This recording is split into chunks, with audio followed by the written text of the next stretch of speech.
Walt Disney, he saved Disneyland by using access to the cash values out of his insurance policy. J.C. Penney did it. Ray Kroc, McDonald's did it. David Walker is the comptroller of he said, I'll tell you where to put your money in max-funded universal life. Wow. We came so close to a financial collapse in 2008, and he said to America, this is where I put my money. Don't follow the herd, putting money in IRAs or 401ks, and don't listen to the mainstream media, because they're part of the herd. And people get hung up on what it is instead of what it does. Ooh, key point. It's not costing, it's making you money. Never short stopping, now I'm winning like I'm Jeter.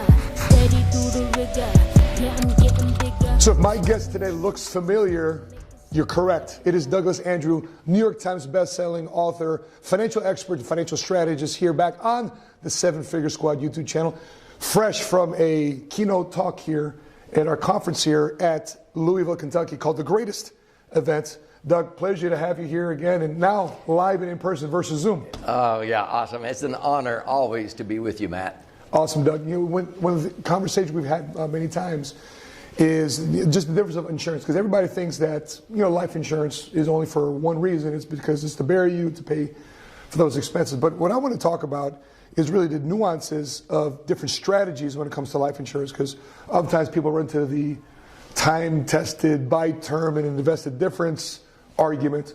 And I think the number one video on your channel is what again?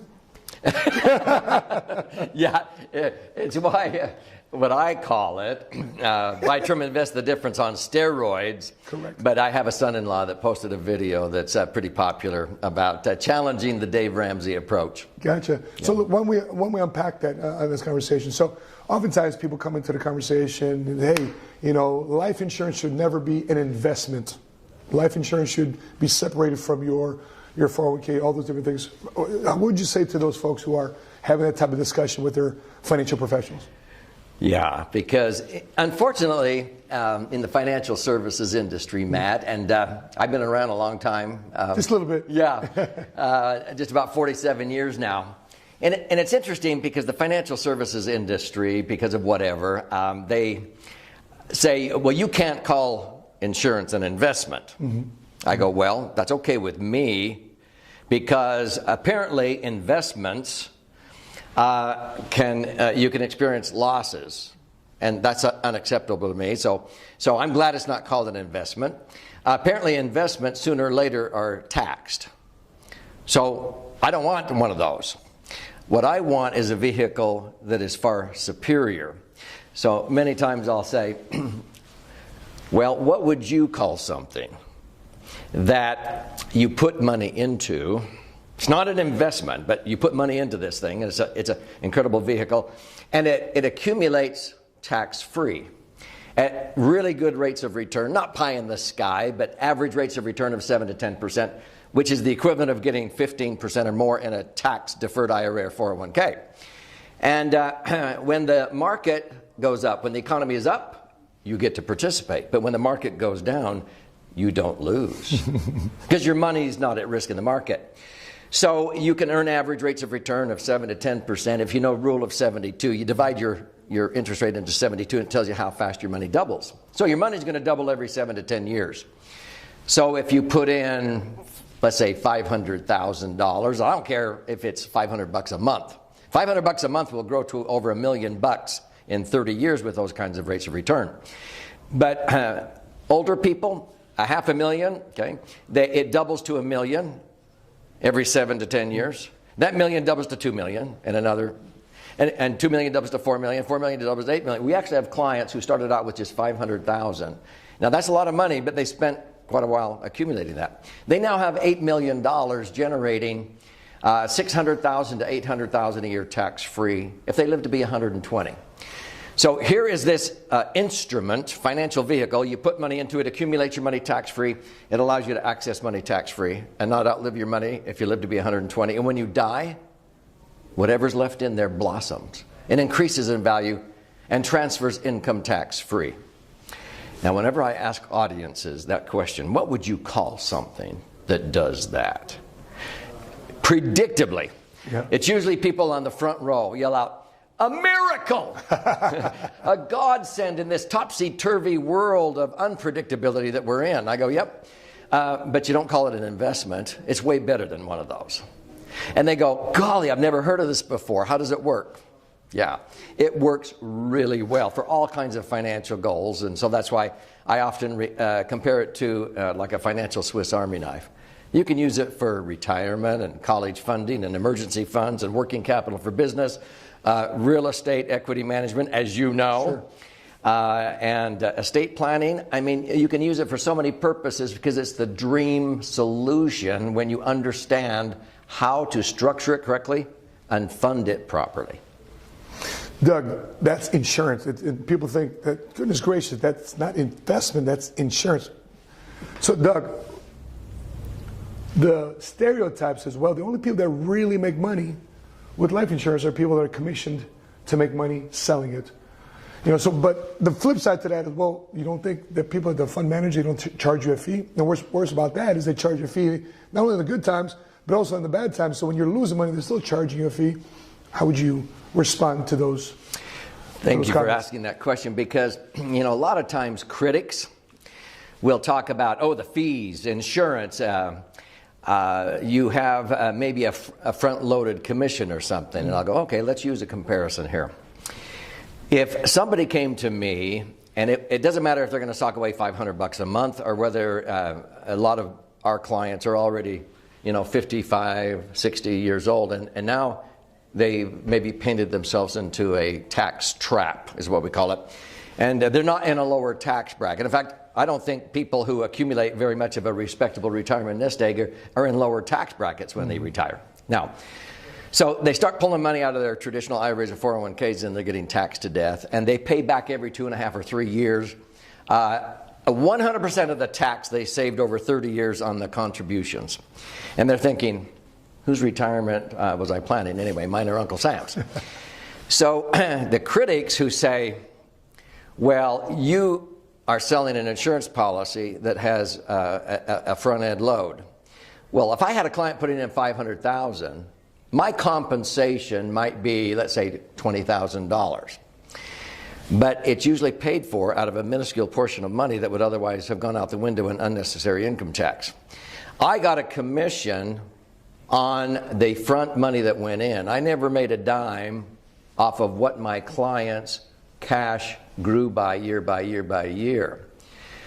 So asset managers, they usually charge, let's say, 1% or more on the asset management. And they'll keep making that. If you put $500,000 with an asset manager, and if it was earning as good of a rate of return as my Index Universal Life has, between 7 to 10% average, by the time you retired, let's say 30 years down the road, you know what an asset manager would have charged you in fees? Just barely under $1 million. Now, let me use the metaphor. So if I went to, as a realtor, let's say, to sell or buy, help you find a home to buy. And I said, listen, I can find you a really good home, and you have a choice. You can pay me a one-time fee of $20,000 or even $30,000. Let's say on a $500,000 home, that'd be $30,000. 6% is a normal realtor's fee, right? Okay.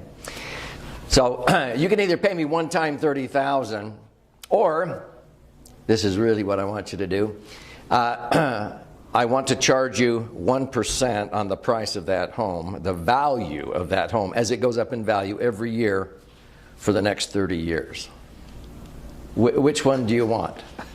And anybody with any smarts goes, I'll do the one time and let my house appreciate and go from $500,000 to $1 million to $2 million to $4 million to $8 million. I mean, hello. So it's probably one of the most inexpensive financial plans ever. You don't choose investments based upon which ones grow to the most or cost the least at the outset. You choose investments based upon which ones will generate the most at the time in life you're going to be using the money the most down the road. And a maximum funded indexed universal life is the cheapest product at the end of the day of any financial instrument that does what it does.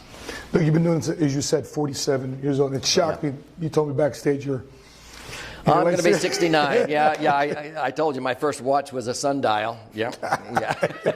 You look great. So, Doug, when you're looking at strategies that became very popular in the 70s and 80s, which was buy term and invest the difference, which still today is still an ongoing argument. With all the information education still out there, still arguing that this financial concept is still a solvent strategy. I think, there's a lot of people out there just unaware of the other side. So what would you say to those critics of the buy term and invest the difference? I ended up being responsible for over 3,000 clients in 13 Western states. And, we were trying to do a good job selling them term insurance and putting the difference into mutual funds. And it was sort of like a forced investment because a lot of people don't even invest the difference. Okay. Spend it, yep. And the whole theory was, if you listen to the Dave Ramseys and the Susie Ormans, well, when you accumulate enough, at the end of the day, you won't need insurance anymore when it gets expensive. Mm-hmm. When Universal Life came out in 1980, E.F. Hutton was the brainchild of that, okay? They weren't in an insurance company. And they were the ones who said, wait a minute, we're out here. Did you ever play red light, green light when you were a kid? Sure. Okay. So the stock market, we had money in mutual funds. It was like playing red light, green light. So there were some periods where you might take 20 steps forward. You get 20% return, but then the next year you have to take 10 or 15 steps back, up and back, up and back. The stock market is like a person with a yo-yo, maybe hopefully walking up some stairs, let's say. Well, when Hutton realized the average rate of return, even if you earned 12%, let's say you finally accumulate $1 million in a retirement nest egg and you're earning 12%. That's 120 grand a year. You pull out 120,000. You're taking 12 steps forward. You're taking 4 steps back in tax, between federal and state tax. You take another step back in fees because they're charging 1% on that million. You're netting 7, even though you're grossing 12. Do you know what most people actually earn with their money in the market because they get involved in emotion? They watch, like in 2001 to 2003, they watch the market go down, down, down, down, and they finally say, enough already, and they sell. They sell low, and then they wait, and they buy high. So Dalbar, who studies investor behavior, says the average, especially retiree only, is earning 3.5%. This is what precipitated the 4% rule in the financial services industry. So they're not earning 12. You got $1 million, you pull out 4%, that's 40 grand. You pay tax in a 25% bracket of 10,000. Now you're netting 30. Now, what about the 1% fee on that? That's another 10 grand. You're living off of 2% or 3%. I don't know if you're like me, but I don't accumulate $1 million to have a measly 20 or 30,000 net to buy gas, groceries, prescriptions, and golf green fees. That's pretty pathetic. With my Index Universal Life, I was able to participate in the market without the risk. When the market went up, I'm able to earn. When it goes down, I don't lose because of indexing. So in answer to your question, by having my money there, I'm able to earn average returns. Conservatively, I've earned 8.2% net, cash on cash.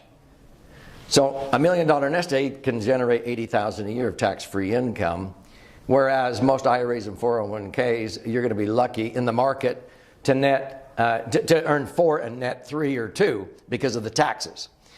And so when Hutton came out with it, I went, this is buy term, invest the difference on steroids. People don't invest the difference. If I maximum fund it, my cash value pretty soon equals the death benefit and pushes it ahead. So the cost of the insurance, hear this, gets cheaper as you get older. And people go, what? I've never seen an insurance policy that gets cheaper as I get older. Well, you haven't seen one done correctly then.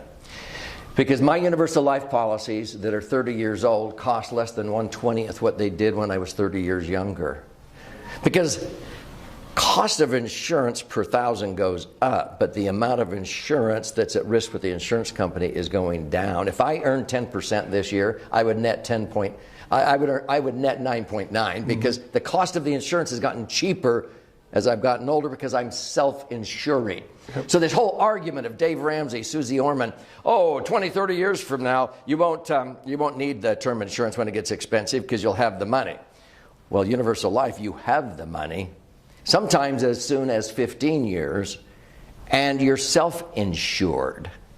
I'm using it for living benefits, and when I die, it will blossom and transfer tax-free. But when Hutton came out with that, oh, let's take the least amount of insurance we can get away with in the Internal Revenue Code and put in the most money, and pretty soon you are self-insuring in as little as 15 years. You put in $500,000, the minimum death benefit for a 60-year-old is $1,250,000.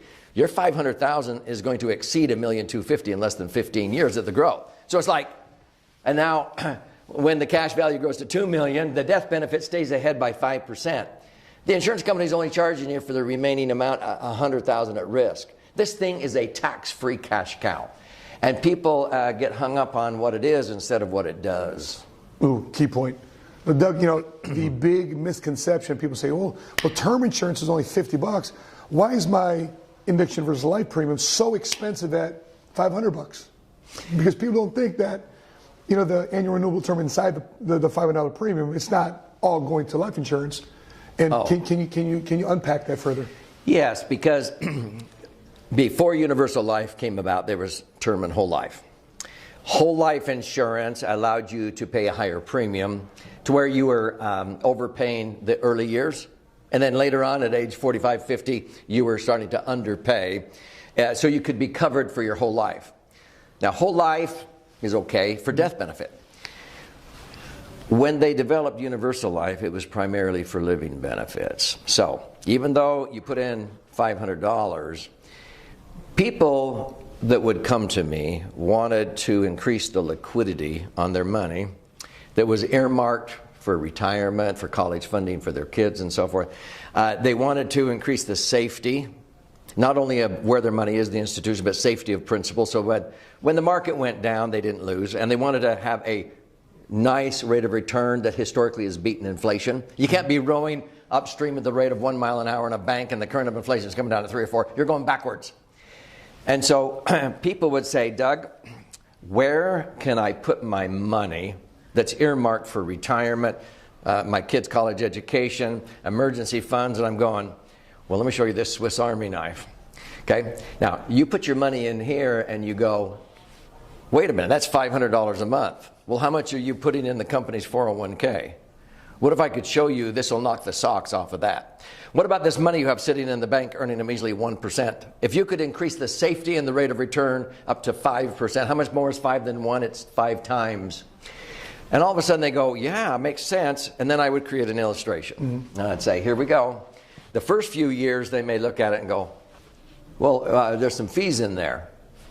Look at what it does at the back end. And so I'd show them the back end at age 60 or 65, and then we start taking out income. And I would compare to their 401k, and it would crash and burn in 11 years. Mm-hmm. Money and municipal bonds would crash and burn. Mutual funds, even if we anticipated 12%, because they're taxable. All of these are running out of money, and I go, look at this one over on the far right. It will last if you live to be 120, and you still have your $1 million or whatever. And they'd go, whoa. And I said, which one would you like? The one on the right, duh. And then I would say, well, do you know what that is? And they'd say, what is that? I said, it's a life insurance policy. And sometimes they'd go, wait a minute. Oh, I don't need insurance. I go, really? Okay. Look at what it does. Which one knocks the others completely, blows it out of the water? Well, the one on the right, but we don't need insurance. I don't want to pay for insurance. I'm going, who's paying? It's not costing. It's making you money. Okay, if you don't really want the insurance, make me the beneficiary then. but choose the one that's going to accumulate your money the best, tax-free, and generate the most income. And when you die, it blossoms and transfers. And finally, they would get it and say, oh, you mean that's net? I'm going, yeah, that's the net. Everything that you're looking at there is after the cost of the insurance, which is now this. Over the life of it, if you earn 9, you'll net 8. If you earn 7, you'll net 6. If you earn 11, you'll net 10. I've been doing that for 45 years.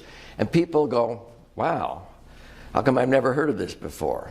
Well, I've heard of it for 45 years, but don't follow the herd, putting money in IRAs or 401ks. Best advice I've ever heard, don't follow the herd and don't listen to the mainstream media because they're part of the herd. you need to break away and take ownership of a brighter future by learning the merits of a max-funded indexed universal life. It's funny you just mentioned that. Just last week, we just interviewed a former Super Bowl champ. His name is Brendan Ayembadejo. Immigrant from Nigeria, grew up in Chicago, got drafted, I think by, he made the team as an undrafted player, got traded to the Chicago Bears. That's where we got to know him as a fan. Wow. Make a long story short, he gets out of the league, wins the Super Bowl with the Ravens. But at 25, 26 years old, starts funding a bunch of policies. And he leaves the league and he says, the banks wouldn't give me money, but I took money from my life insurance policies to fund my Orange Theory gyms. And I made more money in my 50 Orange Theory gyms than my entire playing career because it was funded by. Oh yeah, I love Orange Theory. Have you ever? Oh, yeah. These soccer moms are they're like pretty competitive. I was trying to keep up with But it's Orange. true. The smart people. I did a YouTube recently. Why multimillionaires, wealthy people, are buying more life insurance than ever. They have the money. It's because they want their money in an instrument that will accumulate tax-free. They can access it tax-free. When they die, it blossoms and transfers tax-free. Nothing else does that. Yeah. And often we've referred to, Walt Disney. He saved Disneyland by using access cash-free to the cash values out of his insurance policy. J.C. Penney did it. Ray Kroc, McDonald's did it. David Walker is the comptroller of the General Accountability Office. When he left the Obama administration, he said, "I'll tell you where to put your money." In max-funded universal life. Wow. Because he saw how critical the country was. We came so close to a financial collapse in 2008, and he said to America, "This is where I put my money." Why is that? Is it because the reserves, they promised to pay the reserves, behind the reserves? The whole conversation too, because, in the collapse, not one A-rated insurance company failed. You find out these real estate companies failed, banks failed, mortgage companies failed. Yeah, a lot of people don't understand that the insurance industry, legal reserve insurance industry, is not only the backbone of America, but the backbone of the world. This is, again, if you were to look at banks, in 2008, 400 banks went under, 900 more were on the brink on the watch list.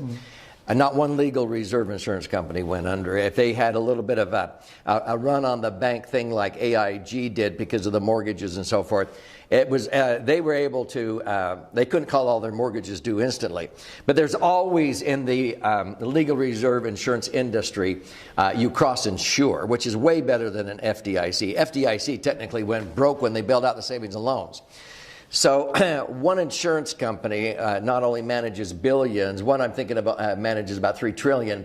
That's as much money as the IRS collects in taxes in an entire year. One insurance company, and they manage that much money, maybe with one skyscraper full of employees. You know how many federal employees spend, it takes to manage, 3 or 4 trillion that the IRS brings in. So this is how I look at it, Matt. When people say, "Why do you put your serious cash there?" It's because, in my opinion, the insurance industry would be the last domino to fall if things got really bad. Okay, you'd have so much forewarning because the banks would be collapsing. In the Great Depression, 80%, real estate dropped 80%, a lot of real estate. Banks went under, 40% never reopened again. Not one legal reserve insurance company went under in the Great Depression. They came through with flying colors, crediting 2.5%, 3.5%. So we would have so much warning if the economy is ready to collapse, that you could take out your money out of the insurance policy because it's so liquid. This is where banks put 30 to 40% of their Tier 1 assets for liquidity and safety. Because they asked the 5 major banks in America in 2008, where do you have your money for liquidity and safety in case of a run on your bank? Guess where they had it? 30 to 40% was in BOLI, bank-owned life insurance. See, it's the owner of the insurance policy that gets all the tax-free accumulation of that. But let's say it got really bad and you got your money out of your insurance policy. If the American dollar became worthless, what good would it do to have your money? See, the last domino to fall would be the insurance industry. You can't live on gold and silver. You can't eat that. So I choose to put my serious cash in the last domino that would fall. And if that fell, the American dollar would be worthless anyway. But you want it in a position of safety and liquidity so that you can convert it to gas and groceries or food or whatever. But, you know, the fact of the matter is there's things in life even more important than the money. But that's why so many institutions will choose to put your money in a bank into an insurance company, because they're rock solid as far as their liquid reserves. Does that make sense? For sure. Yeah. I'll ask you a question, Doug. Right now, with the exposure to what's going on in the stock market, GameStop, and everybody was purchasing through through the Robinhood app, Bitcoin doing its thing, so many shiny objects. If I'm a young person right now, if I'm in my 20s and 30s, the last thing, just like this Super Bowl athlete we're talking about, the last thing he was thinking about was purchasing life insurance as the first thing to establish his financial home. What would you say to the person out there, the 20 or 30-year-old that's watching this right now, that in spite of all the distractions and all the shiny objects they could put their money into, why should they start with insurance?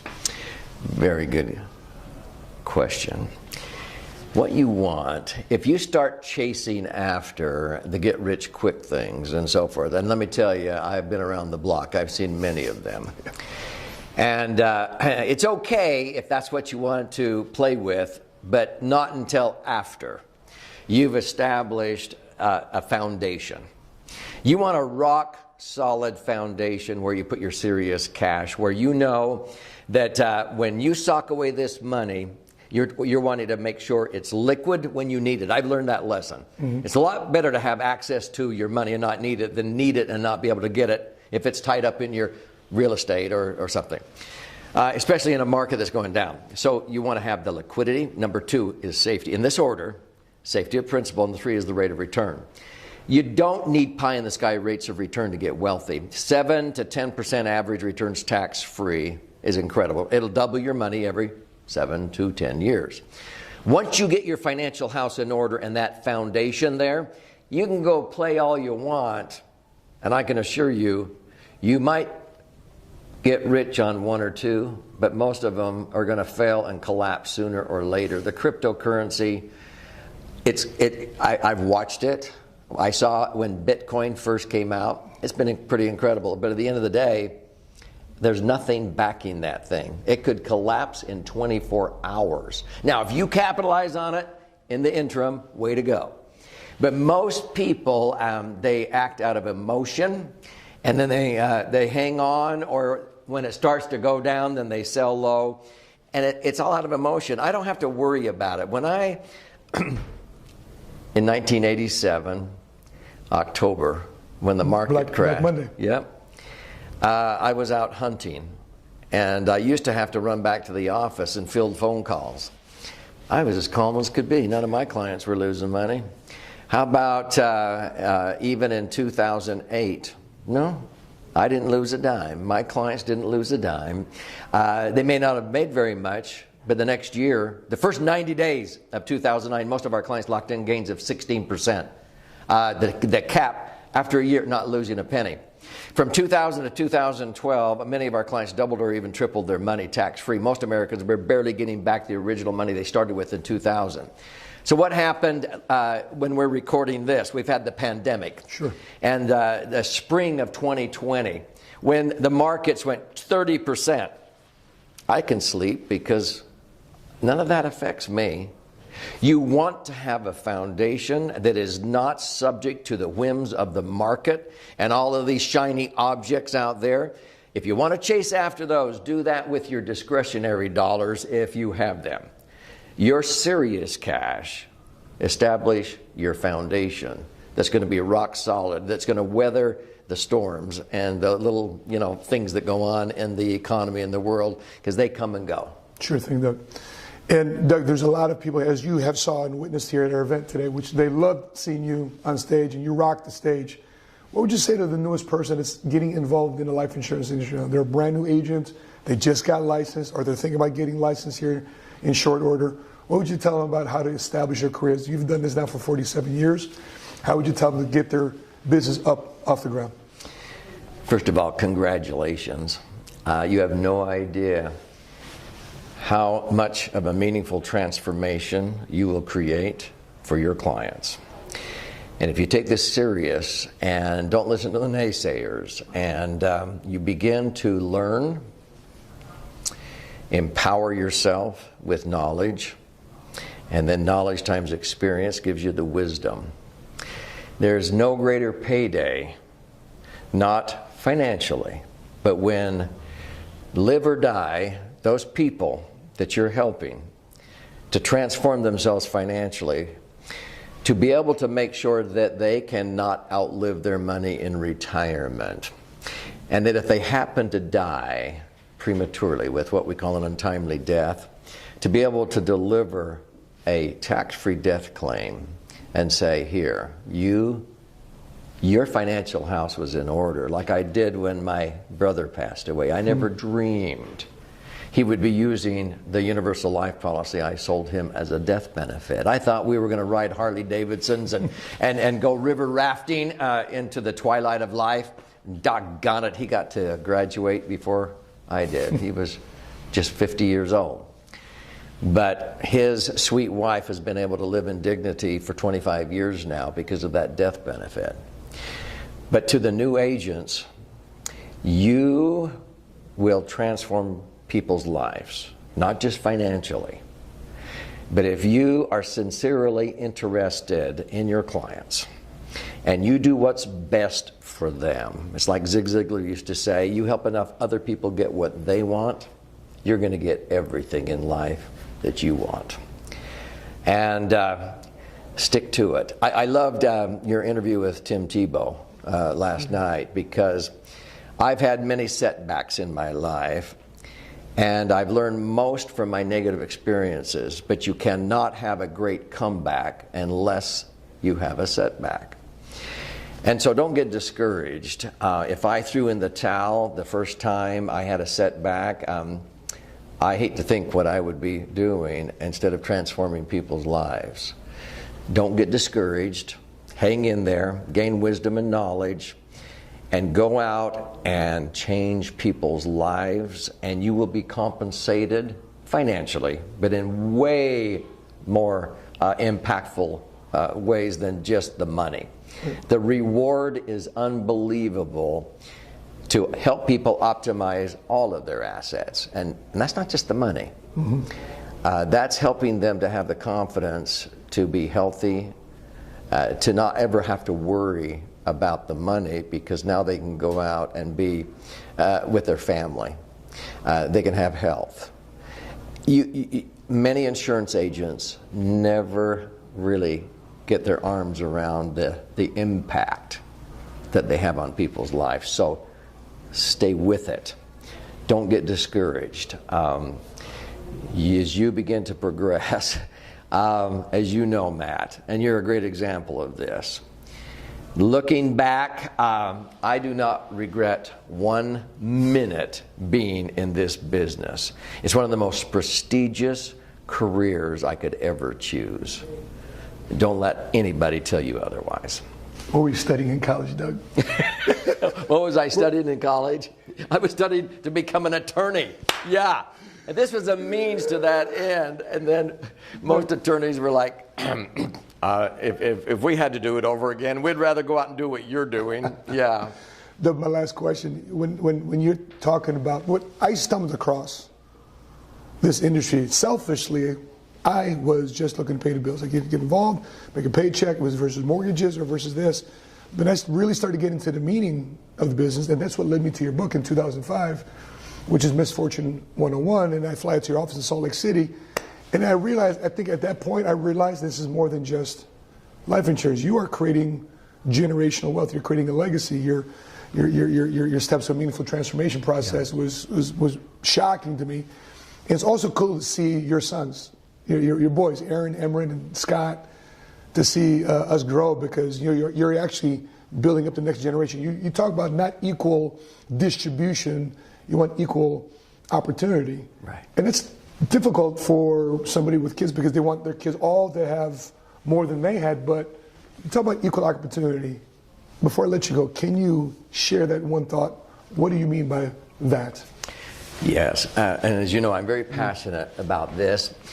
My goal has always been to make sure that future generations can learn from the mistakes that I've made. And that's why my story is a long learning curve. I want your story to be a fast power curve. And when I watched my sons and my son-in-law begin to grasp this, and I didn't pay them. They didn't fall into, they actually worked for nothing for the first couple of years, and they learned by osmosis and so forth. I wouldn't pay them, My son edited my book and what have you. Okay. But it's because, do you want me to be honest or gentle, Matt? Honest. Yeah, okay, I thought so. When I would meet with people and they were highly successful, and I would often ask a question. So how did you go from rags to riches? How did you achieve this empire? And they would begin to tell me their story about how they started out from scratch and so forth, just like I did at Kentucky Fried Chicken, making $1 an hour and so forth. And then they were super successful working their entire lifetime. And then oft times they would say, man, I have worked so hard. My kids will never have to work as hard as I did. Well, okay. And so they would come back through the years, and then when they would retire, they would often come in and I'd say, how's it going? And they went, Doug, golly, I don't know. I don't know what's wrong with my kids. They don't even know how to work. And I would go, maybe you stole that from them. Ooh. As a parent, oftentimes we think we're helping our children by giving them everything. So when they said, my kids will never have to work as hard as I did, I'm going, well, wait a minute here. You just talked about that's what made a man out of you. So do you want to take away all of those opportunities, okay, and you start accumulating this money, and then pretty soon you die, because most trusts and wills, it's like as soon as you die, chunk, and they divided it up, and it drops in the kid's lap, and some of them get this entitlement mindset. When do I get my share? Right. Mom, Dad, will you pay for it? Can I have? And that's called equal distribution. And I'm going to say something here. There's nothing more unequal than the equal distribution to unequals. Let me repeat it. There's nothing more unequal than the equal distribution to unequals. So, as a Christian, God does not give us equal distribution of blessings, let's say of health, to all of us, regardless of how some of us may choose to abuse our bodies. Our Creator gives us equal opportunities, not equal distribution. So when I began to help people set up their trust and their family bank under equal opportunity, then my children, my grandchildren, they have to have some skin in the game. If they'll do this, they save this much. If they contribute, if they come up and have some skin in the game, they sacrifice, they get good grades, then I might match them 50 cents on the dollar or a dollar for a dollar. But it's giving them a hand up instead of a handout. I taught this to our grandkids at Grandpa's camp by giving all of the grandchildren little jars with caterpillars in them, and they watched in awe as the caterpillars made their cocoon, their chrysalis. A couple of weeks later, they're watching it begin to emerge in the measure of its full creation as a monarch butterfly, and I warned them. What will they be tempted to do when they see it struggling? To help it out. If they do, what happens to the butterfly? It dies. So, Grandma and Grandpa, Mom and Dad, we don't want you to die. So when you're struggling, deem it a privilege that God is trusting you enough to give you this challenge. And don't be a clam on the bottom of the ocean just waiting around for plankton to float to you. America was built on an eagle on a flagpole, okay? That's right. I want you to respond with all your ability instead of taking the victim role. I want to give you equal opportunities, and you come up with as much as you respond with all your ability, which is what the word responsibility means. And then Grandma and Grandpa will be there to make up the difference, because I've always learned if you will be responsible and accountable and do everything you can, God will make up the difference. And that's equal opportunities for everyone, instead of just, okay, I'll bail you out. And that's the equal distribution method. I would rather leave behind in my family how to fish than just dumping a bunch of fish in their lap, because then they'll be fed for a lifetime. Other than that, I don't have any strong feelings on this subject, okay? That's how Doug finishes off a strong idea with the punchline, period, at the end. Folks, I hope you've enjoyed this conversation, this dialogue. If you're looking to purchase Doug's book, we'll put a link right here to the links to purchase his books. His books have changed my life. He's been a financial mentor of mine since 2005. None of my clients have lost any money based on these strategies and teachings, since my insurance practice with these strategies have been incorporated since 2005, 2006. And my mother's money is in these strategies, my family's money is in strategies, my wife's money is in strategies, our children's college education money are these insurance strategies, and they've not lost a dime, and neither are clients exposed to that. So with that being said, guys, I hope you have some questions. If you do, drop it in the comment section below. Make sure you follow his YouTube channel. We'll put the link of Doug's YouTube channel here at the bottom in the description link too as well. So if you've been watching this on Facebook and you have your thoughts too as well, drop your comments in the comments. Follow-ups, drop it in the comments. Questions, drop it in the comment section below. That being said, guys, follow us on Facebook. Click you like for Money Smart Guy. If you're watching this on YouTube, make sure you click subscribe, hit notifications to be alerted the next time we upload our next episode. On behalf of Douglas Andrew, I'm your Money Smart Guy. Until we meet again, continue to live smart, continue to love smart, and be money smart today.